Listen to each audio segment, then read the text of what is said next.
Nós começamos hoje, irmãos, uma série de mensagens com o tema encontro. Eu tenho um desafio nessa manhã de ler com você talvez o livro mais ateu da Bíblia, mais sem Deus, que é o livro de Eclesiastes. E eu quero te convidar a nessa manhã ter um encontro contigo, nem com a Fátima Bernardes e nem com a Patrícia Poeta, porque pouco elas podem fazer por mim e por você. Mas numa reunião como essa, nós temos o desafio de olhar para o nosso próprio coração. Por vezes nós imaginamos que algumas pessoas deveriam estar aqui para o tempo de oração, deveriam estar aqui para receber uma mensagem, mas Deus nos trouxe aqui. Por isso o meu convite para que esse encontro seja contigo mesmo nessa manhã, para que você olhe para o seu coração. A Bíblia, ela penetra o mais íntimo do nosso ser, do meu ser. Por isso eu te convido a ter um encontro contigo nessa manhã. É isso que Salomão faz. Em Eclesiastes, capítulo 2, gostaria que se você trouxesse a sua Bíblia, você pode abrir, senão o texto será exposto aqui. A versão que nós vamos ler é a Nova Almeida atualizada, mas eu queria que você olhasse para o seu coração nessa manhã. Nós oramos uns pelos outros, nós cantamos músicas congregacionais em que nós clamamos a presença de Deus como comunidade, consagramos dízimos, as ofertas, a Esther, mas agora eu quero te convidar a olhar para o seu próprio coração. Eclesiastes, capítulo número 2, Salomão diz: eu disse a mim mesmo, vamos, prove a alegria, procure ser feliz, mas também isso era vaidade. Concluí que o riso é tolice e que a alegria não serve para nada. Irmãos, é um texto azedo, amargo. Esse é o velho Salomão, arrependido de muita coisa errada que fez. Eu resolvi no meu coração entregar-me ao vinho, sem deixar de me guiar pela sabedoria e de me apoderar da loucura, até descobrir o que de bom os filhos dos homens poderiam fazer debaixo do céu. Durante os poucos dias da sua vida, eu empreendi grandes obras, eu construí casas, plantei vinhas para mim, fiz jardim e pomares para mim, e neles plantei árvores frutíferas de todas as espécies. Fiz também tanques de água, para com eles regar o bosque em que reverdeciam essas árvores. Eu comprei escravos e escravas, eu tive escravos que nasceram em minha casa. Eu também tive bois, ovelhas, mais do que tiveram todos os que viveram em Jerusalém antes de mim. Eu amontoei também para mim prata e ouro e tesouros de reis e de províncias. Eu provi-me de cantores e cantoras e das delícias dos filhos dos homens, mulheres e mais mulheres. Eu me tornei importante, superei todos os que viveram antes de mim em Jerusalém, e a minha sabedoria nunca me abandonou. Tudo aquilo que os meus olhos desejaram, eu não lhes neguei, nem privei o meu coração de alegria alguma, pois eu me alegrava com todos os meus cansaços, e isso era recompensa por todas elas. Considerei todas as obras que as minhas mãos fizeram, e também o trabalho que eu com fadiga havia feito, e eis que tudo era vaidade, era correr atrás do vento, e nenhum proveito havia debaixo do sol. Então eu passei a refletir sobre a sabedoria, a tolice e a falta de juízo. O que poderá fazer o sucessor do rei? O mesmo que outros já fizeram. Então eu vi que a sabedoria é mais proveitosa do que a falta de juízo, assim como a luz traz mais proveito do que as trevas. O sábio tem os seus olhos bem abertos, enquanto o tolo anda em trevas. Contudo, entendi que a mesma coisa acontece com ambos. Aí eu disse a mim mesmo, eu me encontrei comigo mesmo: o que acontece com o tolo, também acontece comigo. O que adianta então ser sábio? E então eu disse a mim mesmo, me encontrando comigo mesmo, que também isso era vaidade. Pois nem o sábio, nem o tolo serão lembrados para sempre. Passado alguns dias, tudo cai no esquecimento. O sábio morre do mesmo jeito que morre o tolo.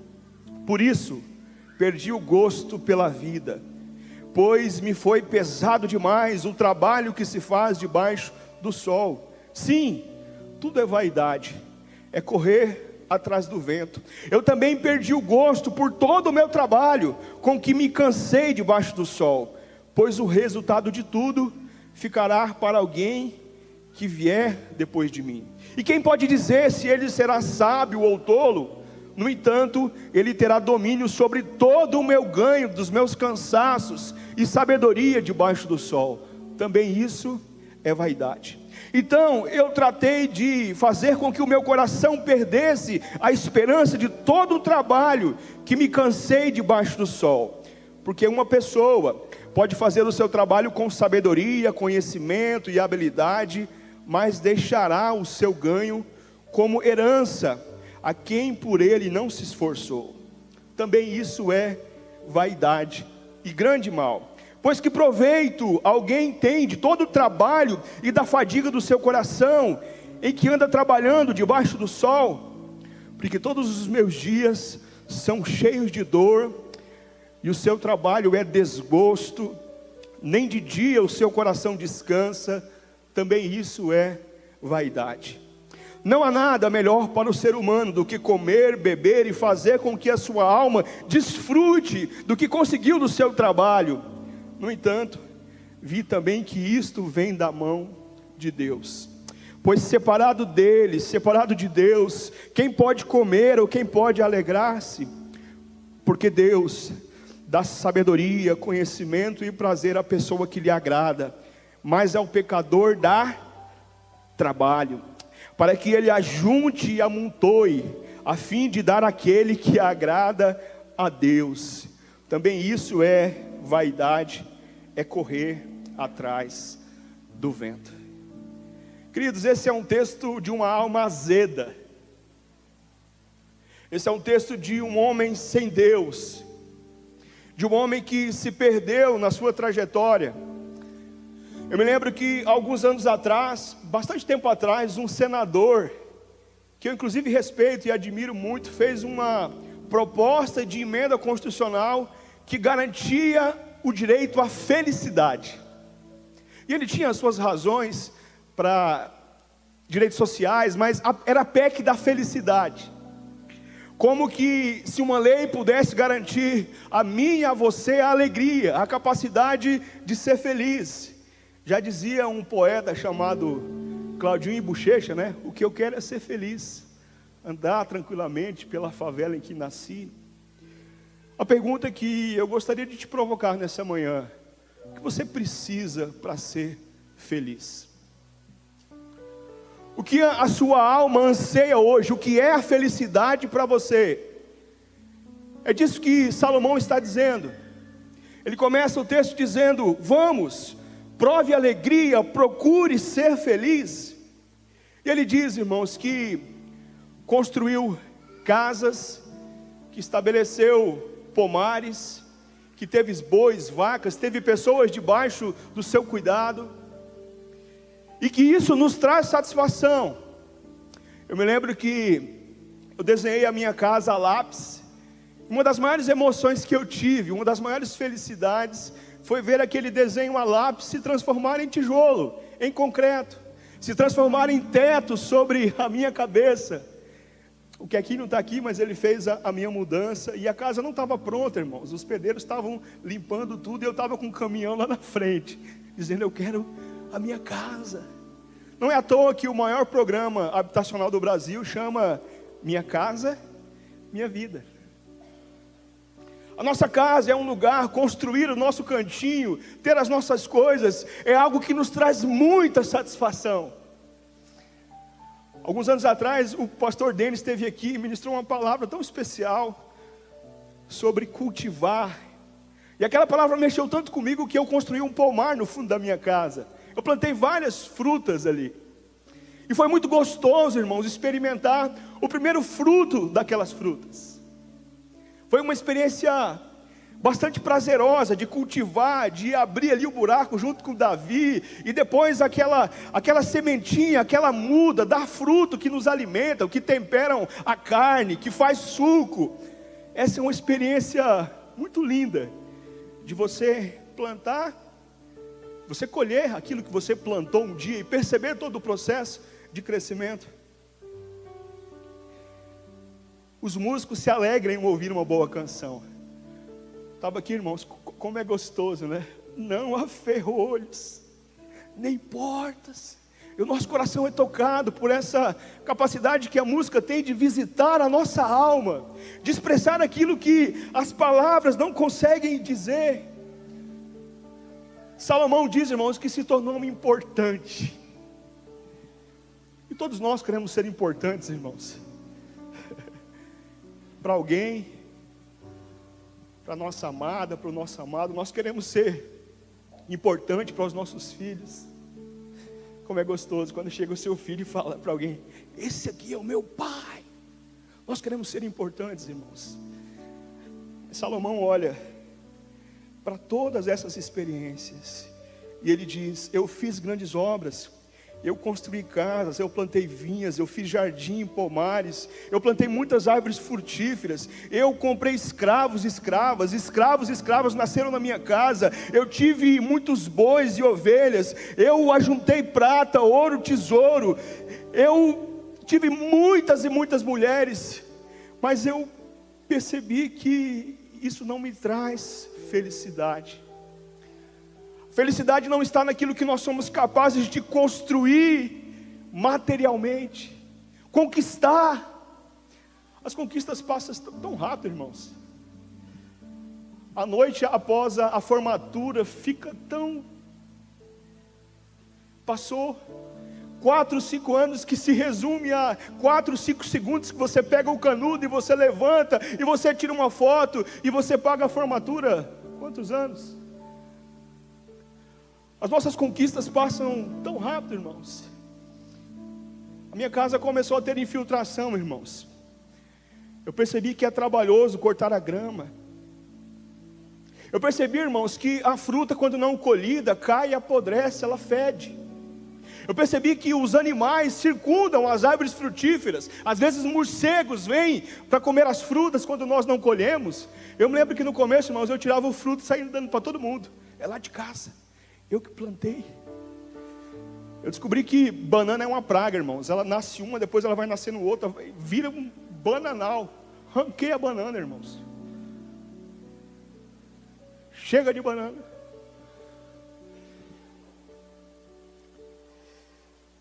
Até o Zezé, irmão, está desafinando.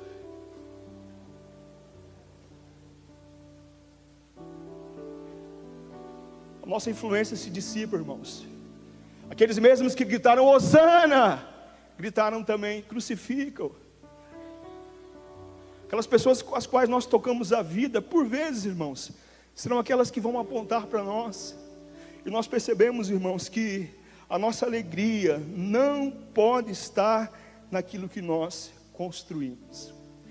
Alguém já disse que todo homem e toda mulher deve fazer 3 coisas: plantar uma árvore, ter um filho e escrever um livro. Salomão está naufragando essa tese, irmãos. Ter filhos, escrever um livro, plantar uma árvore, não nos torna felizes. O verso 17, na tradução da Bíblia, a Mensagem, Salomão diz o seguinte, irmãos: eu passei a odiar a vida, irmãos. Olha que expressão forte. Salomão diz que depois de ter feito todas essas coisas, ele passou a odiar a vida. Salomão buscou a felicidade de muitas coisas, irmãos. Salomão buscou a felicidade no fundo de uma garrafa. O texto diz que ele tomou vinho, que ele se embriagava. Salomão buscou a felicidade, irmãos, no poder. Irmãos, as pessoas saíam do mundo inteiro para ouvir Salomão. Além de ser rico, Salomão era um cara sábio. Ele dava respostas para as pessoas de todos os arredores saíam para ouvir Salomão. Salomão talvez seja a única figura que tenha concentrado em si poder político, poder econômico e poder ideológico. Ele era esse cara. Salomão era o cara. Ele era um cara poderoso. Salomão teve muitas mulheres, irmãos. Muitas. A determinada altura ele contabiliza 1.700 esposas e 300 concubinas. Salomão esteve em muitos braços, irmãos. Salomão olha para todas essas experiências e percebe que nenhuma delas pode o fazer feliz. Benjamin Franklin é um importante revolucionário norte-americano, e ele diz que nós só podemos ter duas certezas da vida: a morte e os impostos. Que palavra maldita, né, irmãos? Olha, de tudo você pode ter certeza de duas coisas: que você vai morrer e que você vai pagar impostos. Esse é o espírito que Salomão olha para esse texto. Um homem sem Deus, um homem cético, que olha e espera que o mundo seja justo. Irmãos, se eu e você esperarmos que a nossa felicidade seja vislumbrar um mundo justo, nós experimentaremos muitas frustrações, porque o mundo não é justo. Ele diz, irmãos, no verso 17, no verso 14: o sábio tem os seus olhos abertos, enquanto o tolo anda em trevas. Contudo entendi que a mesma coisa acontece para ambos. O sol, a chuva, desce sobre aquele que é tolo e desce sobre aquele que é sábio. Aí eu disse a mim mesmo: o que acontece com o tolo, acontece também comigo. O que adianta então ser sábio? Então eu disse a mim mesmo: isso também é vaidade.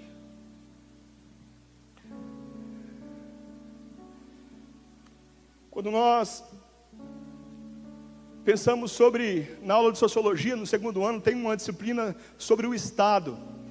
E tem dois autores que vão chegar a uma conclusão, irmãos, que a Bíblia nos contou há 30 séculos. O Hobbes e o Maquiavel vão dizer assim: o homem não é bom. O homem não é bom, então tem que ter alguém que pacifique, tem que ter alguém que medie os nossos conflitos. O Gênesis vai dizer, irmãos, que nós somos mal desde a nossa tenra meninice, que nós somos mal, que a boa convivência não está projetado no nosso DNA, porque nós temos um DNA caído, pecaminoso, irmãos, e nós não tendemos à bondade. O brasileiro consegue traduzir essa nossa maldade em cordel.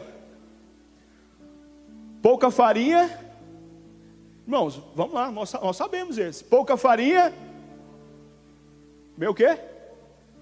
Meu angu. No Ceará é meu pirão primeiro, tá vendo? A gente até regionaliza. O mundo é dos... irmãos, eu acho que só eu sei esses ditados malandros, hein? O mundo é de quem, irmãos? É dos espertos. Você sabe com quem está falando? Eu trabalho num serviço de atendimento telefônico, irmãos, e com frequência alguém do outro lado diz: você sabe com quem está falando?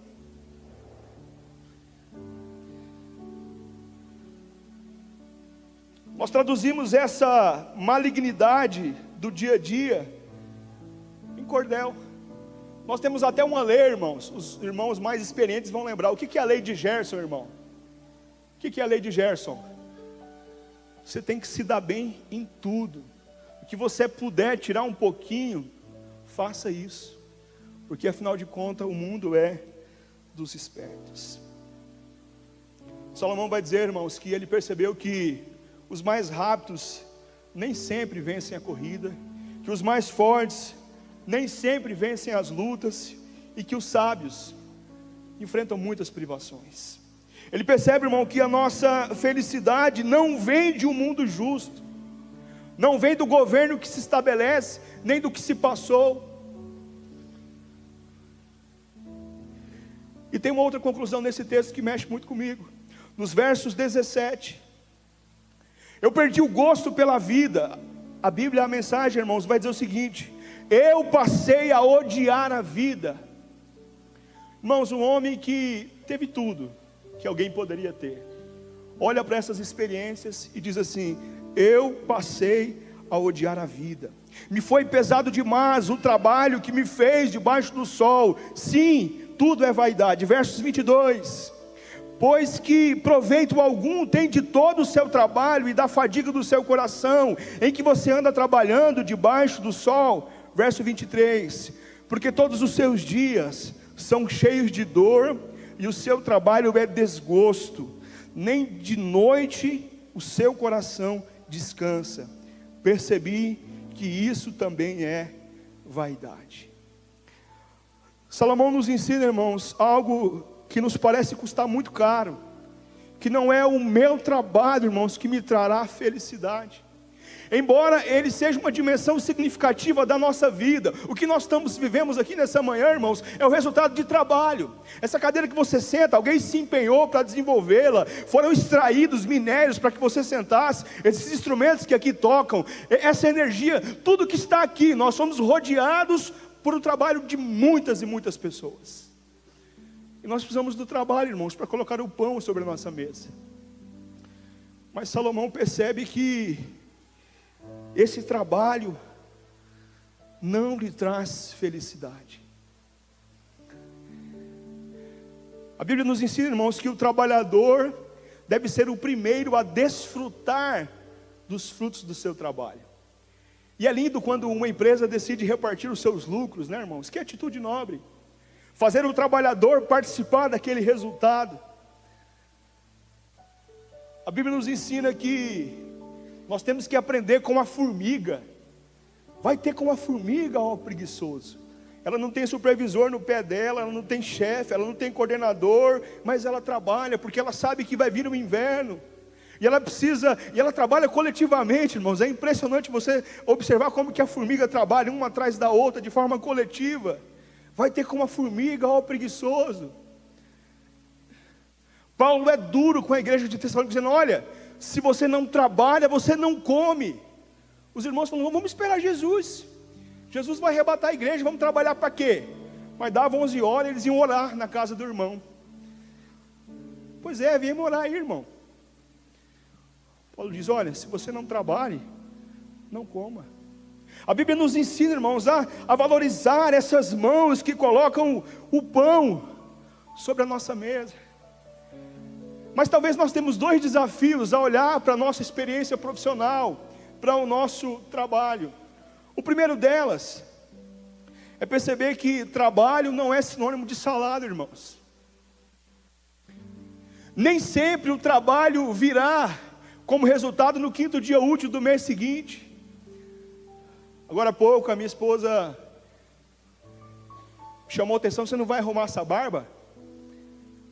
E eu falei: tá bom, estou indo. Ela falou: mas você não vai atrasar não, né? Eu falei: não, você quer apostar como eu termino, me arrumo e você está enrolado ainda? Ela falou assim: é mesmo, porque eu vou arrumar sua roupa, do Davi, da Rafa, vou pentear a Rafa. Estou dizendo de um tipo de trabalho, irmãos, que nós tendemos a desvalorizar, porque na nossa mente, trabalho é salário. Eu não sei quantos irmãos aqui tiveram a experiência de ficar uma semana, irmãos, cuidando das tarefas do lar. Irmãos, a pia é um negócio que parece que se reproduz assim. Você lava a louça, daqui a pouco tem mais louça e louça. O chão nunca para limpo, irmãos.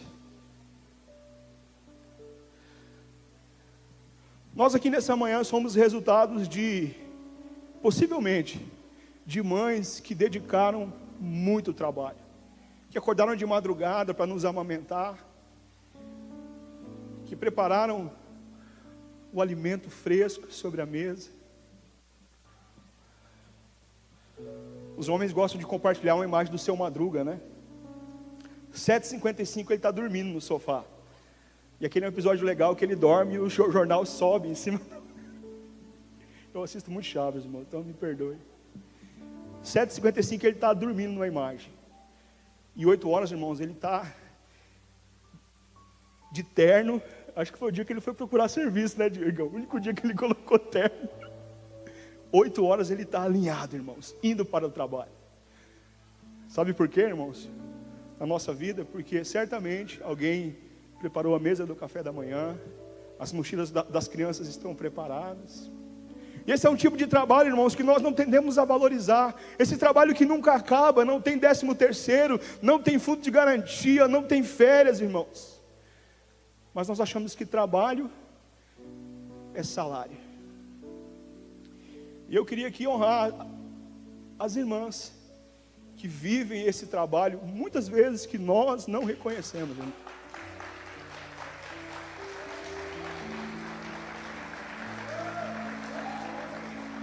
Nós fomos cuidados, amados, certamente por uma mãe que abriu mão de muita coisa para nos oferecer o seu trabalho e o seu amor.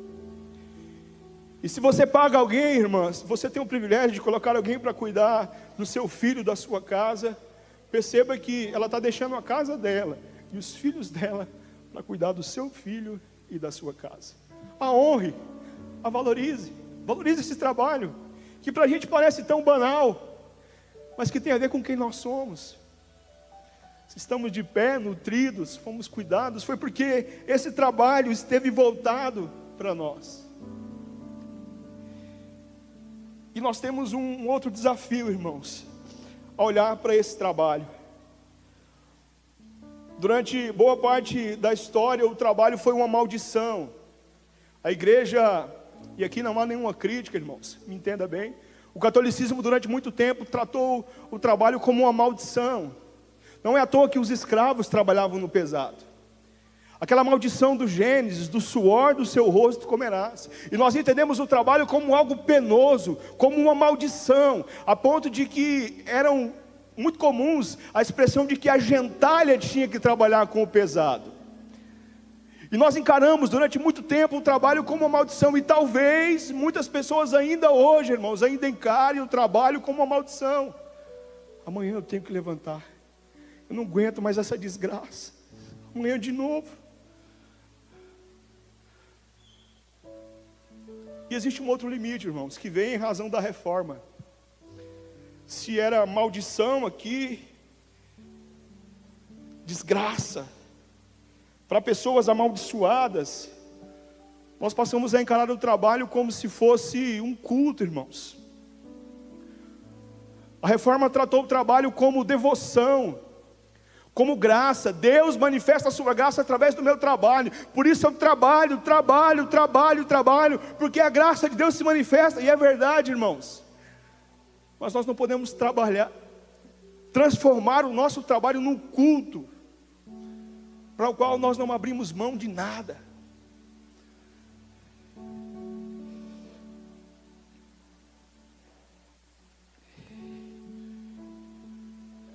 Cris, você põe a foto para mim, por favor? Irmãos, essa é uma imagem que mexe muito comigo. Esse é um campo de concentração de Auschwitz.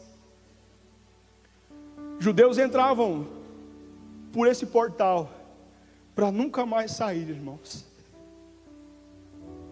Eles entravam e terminavam numa câmara de gás. Assistam o filme O Menino do Pijama Listrado. Você vai ter a dimensão do que significa esse lugar. E aquela amizade construída num muro, irmãos, entre duas crianças. E sabe o que está escrito ali em alemão? O trabalho liberta. As pessoas entravam ali, irmãos, para nunca mais sair. E nós transformamos o nosso trabalho, a nossa profissão num culto, irmãos. Pegue alguém sendo entrevistado, irmãos. O que aparece debaixo do nome da pessoa? Professor, pedreiro, vendedor. E quando o cara não está trabalhando, sabe o que aparece, irmãos? A tarde que aparece debaixo dele? Desempregado. O que você é? Sou um desempregado. Será que o trabalho nos define, irmão? Será que o que nós somos, em essência, depende do ofício que nós realizamos?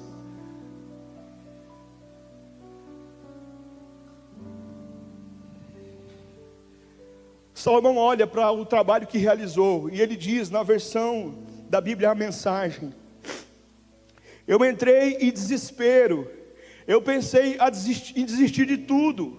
Qual é o sentido de trabalhar tanto? O que eu ganho trabalhando sem parar? é só sofrimento, de sol a sol. Nem de noite eu consigo descansar. E ele percebe e diz: olha, isso não tem sentido.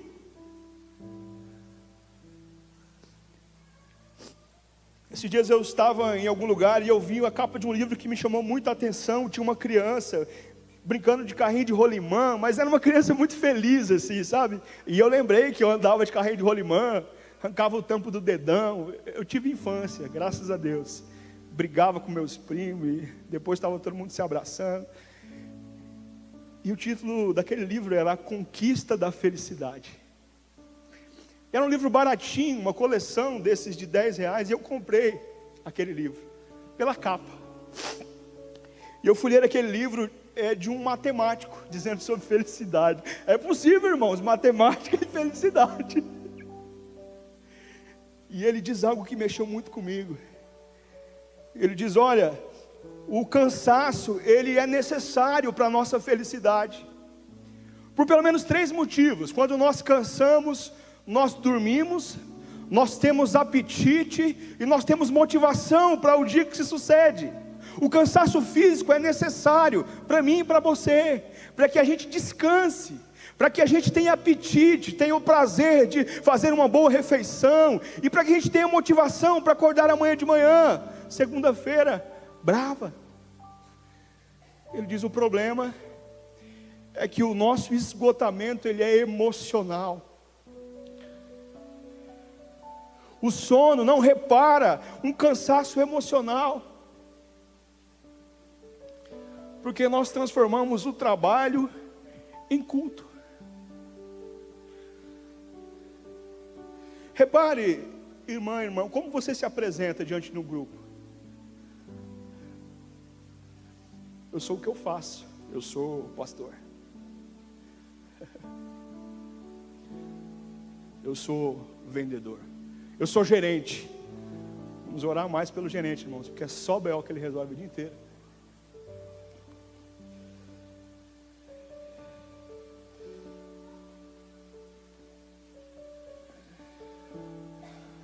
Salomão percebe que a sua felicidade não vem das suas construções. Salomão percebe que a sua felicidade não vem de um mundo justo, porque esse mundo, ele virá um dia no céu. Salomão percebe que a sua felicidade não vem do seu trabalho. E talvez ele se lembre, e a ironia é essa, de um poema que ele mesmo escreveu, irmãos. Se o Senhor não edificar a casa, em vão trabalham aqueles que edificam. Inútil vos será levantar de madrugada, comer o pão das dores, pois o Senhor dá aos seus enquanto eles dormem. Aquele homem que já não dormia mais em razão do seu trabalho, de um esgotamento físico, emocional, espiritual, lembra que um dia se escreveu: se o Senhor não edificar a minha casa, os meus sonhos, os meus projetos, inútil vos será levantar de madrugada, comer o pão das dores.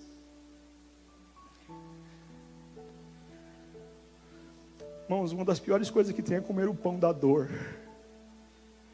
Se o seu trabalho for um sofrimento, irmãos,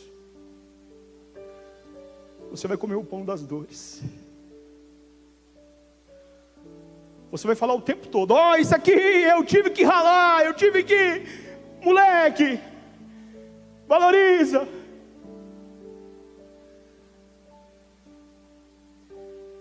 Porque o Senhor dá aos seus enquanto dorme. Só quem consegue dormir, irmãos, consegue descansar no Senhor. Nós vemos uma geração, irmãos, com pessoas esgotadas emocionalmente. Eu converso com alguns irmãos e me assusta, irmãos, a devoção que o seu trabalho ganhou na sua vida. Parece que ele é o dono da multinacional na qual ele trabalha. O chefe dele está de férias, irmãos, mas ele acha que ele é insubstituível. E quando ele adoece, irmãos, ele percebe que ele não é.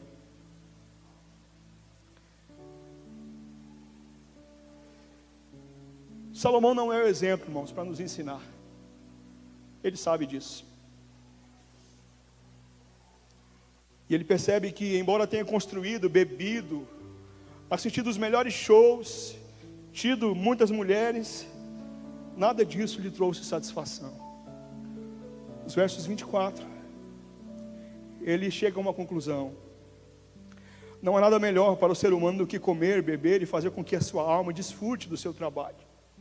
No entanto, todavia, contudo, eu vi também que isto vem da mão de Deus, porque Deus dá os seus enquanto dorme.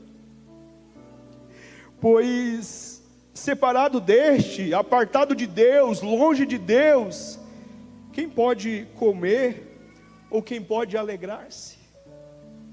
Porque Deus dá sabedoria, conhecimento, prazer à pessoa que lhe agrada. Mas ao pecador dá o que, irmãos? Ao pecador dá o que, irmãos? Trabalho. Quando o faraó quis impedir o povo de adorar, sabe o que o faraó deu ao povo? Trabalho. Trabalho. Trabalho.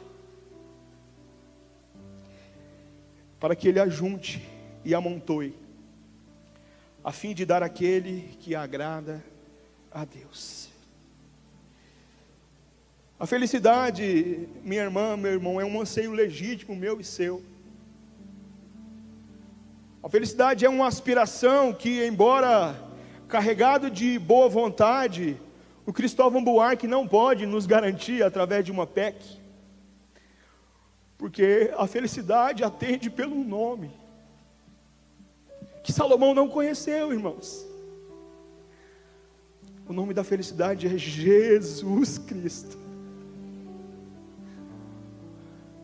Com Jesus Cristo, aquilo que nós construímos ganha muito sentido. Com Jesus Cristo, as nossas experiências do trabalho ganham outro sentido. Com Jesus Cristo, irmãos, se tornar importante ganha outro sentido.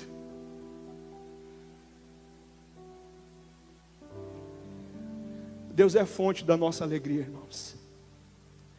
Eu me lembro de numa aula, o professor está explicando sobre um teórico, e esse teórico fala que a fé, o cristianismo é um narcótico que engana as pessoas, que aliviam a sua dor. Ele fala que o cristianismo é corrente sob as flores, quer dizer, você está preso, mas você põe uma correntinha ali e fica bonitinho. E eu ouvindo aquela explicação, irmãos, meu coração foi sendo levado a criar alguns questionamentos. E eu falei: professor, posso fazer uma pergunta? Ele falou: claro.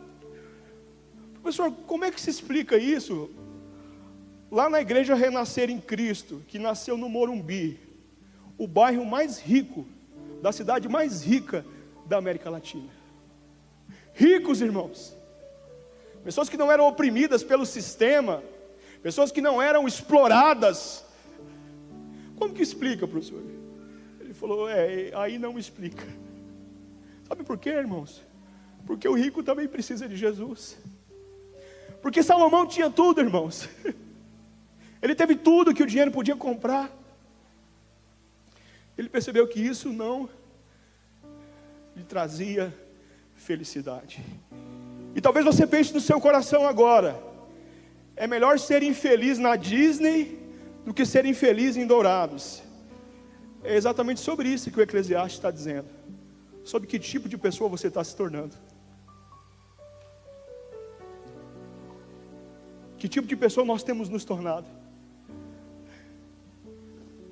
Melhor ser infeliz em Paris. Isso revela o nosso coração, irmãos. Todos nós aqui nessa manhã vivemos melhor do que o presidente dos Estados Unidos há 100 anos atrás, irmãos. Todos aqui nessa manhã. A sua qualidade de vida, aquilo que você tem, o conforto que você tem é melhor do que o presidente dos Estados Unidos há 100 anos atrás. Há exatos 100 anos atrás, irmãos, o presidente dos Estados Unidos, o homem mais poderoso do mundo, perdeu um filho de 16 anos. Sabe por quê? Por uma infecção no dedinho do pé. Estou dizendo do homem mais importante do mundo, irmãos. Com algumas aeronaves à sua disposição, talvez a medicina mais avançada daquele tempo.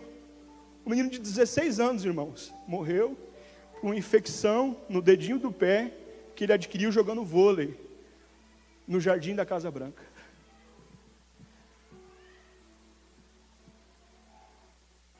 Você percebe que você é rico, que você é rica?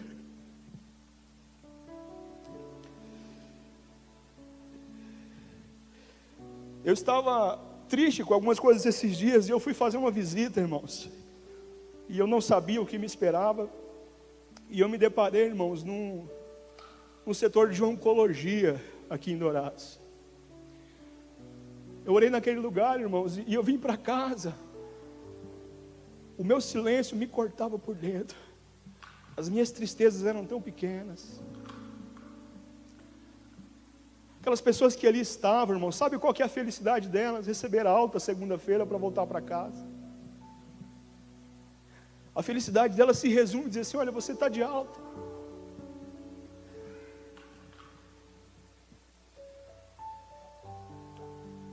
Eu tive a honra de alguns dias receber um professor muito querido para jantar na minha casa, e eu fiz questão de recebê-lo, recebi com muito carinho. E eu percebi que ele estava magro, cabelinho na régua, apaixonado pela esposa, minha nega, meu amor, empolgado com a vida. E eu sei que ele tem muitos projetos. E eu vi tudo aquilo, e, sem entender, daqui a pouco ele me contou o que havia acontecido, irmãos. Ele tinha infartado algum tempo atrás. E naqueles dias de UTI, ele teve um encontro com ele mesmo ali. E ele tomou algumas decisões. Eu conversava com o Vinícius agora há pouco a respeito disso. Ele abandonou seu cachimbo. Ele abandonou a sua garrafa. Ele voltou a caminhar. Porque ele teve um encontro consigo mesmo. Voltou a ser apaixonado pela esposa, um casamento de muitos anos. É desse encontro que nós precisamos ter conosco mesmo, que eu te convido essa manhã.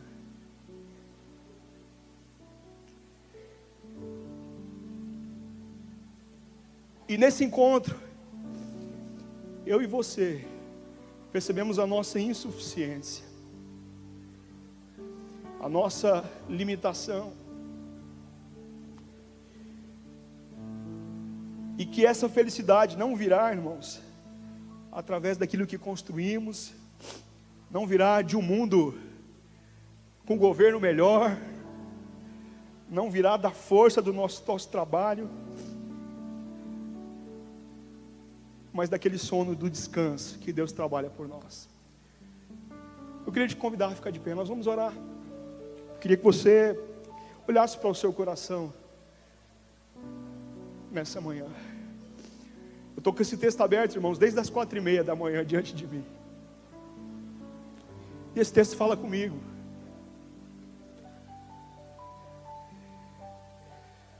Onde está a sua felicidade? O Senhor não quer que você coma o pão das dores, irmãos. Tenha certeza disso. O Senhor não quer que aquele pão sobre a sua mesa seja o pão da maldição, de um trabalho duro. Deus não quer que você levante amanhã brigando com o cachorro, com a sua esposa, com seus filhos, em razão do trabalho que você vai fazer.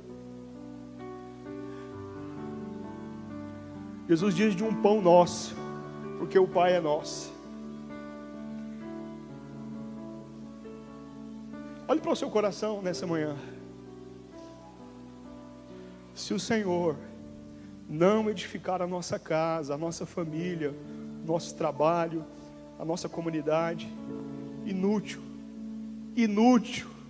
vos será levantar de madrugada, sair correndo atrás de tudo, porque você vai comer o pão da maldição, o pão das dores, porque o Senhor dá aos seus filhos e filhas enquanto eles dormem. Coloque a sua vida diante de Deus.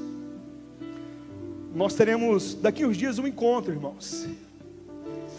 E esse encontro só é encontro com Deus se ele foi antes encontro com você mesmo.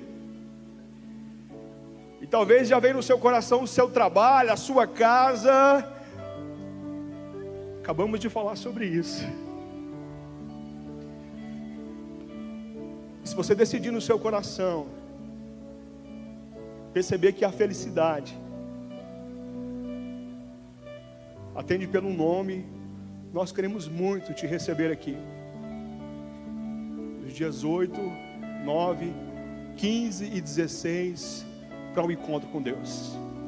Nós não temos a agenda de Deus, irmãos, não temos. Não podemos mediar pela diplomacia esse encontro.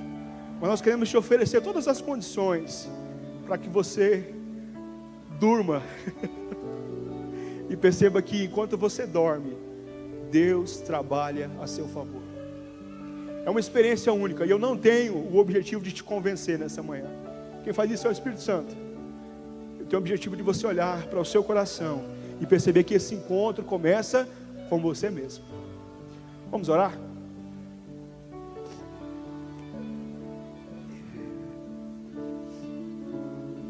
Pai, nós somos gratos, ó Deus, porque o Senhor nos trouxe aqui nessa manhã.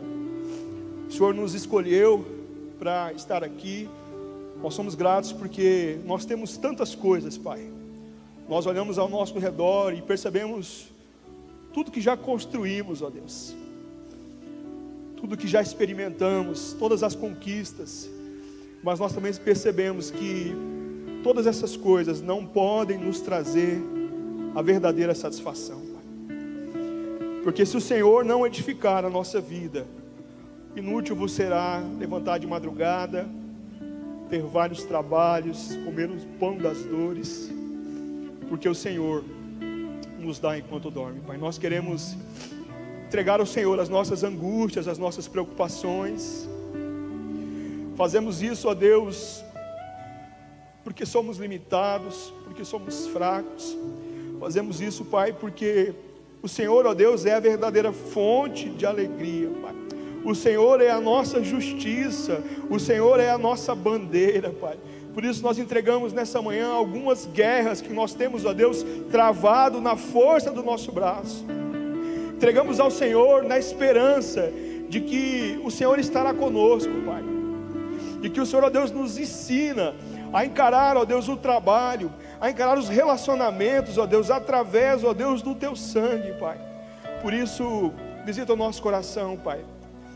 Nesse encontro que tivemos conosco mesmo nessa manhã, nós queremos sair daqui decididos, ó Deus, a mudar, ó Deus, a abandonar o pecado, a abandonar, ó Deus, a maldade que está no nosso coração, a ingratidão, todo espírito de confusão, de gritaria, Pai.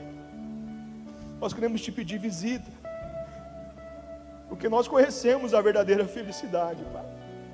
Renova o nosso coração, Pai. Nós queremos, diante desse encontro conosco, correr para os Teus braços, dizer, Pai, nos ensina, ó Deus, nos ensina qual é a verdadeira, qual é o caminho.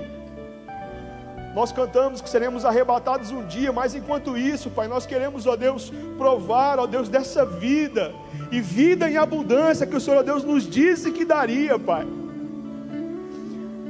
Nos aceita, Senhor, nessa manhã, nos devolve, Pai, a alegria da Tua salvação. Nós queremos correr para os Seus braços, Pai, como filhos, ó Deus, filhas do Senhor, carentes do Teu toque. Em nome do Senhor Jesus. Em nome do Senhor Jesus. Vamos correr para os braços. Vamos cantar essa canção, irmãos. Queria que você orasse essa canção com seus olhos fechados.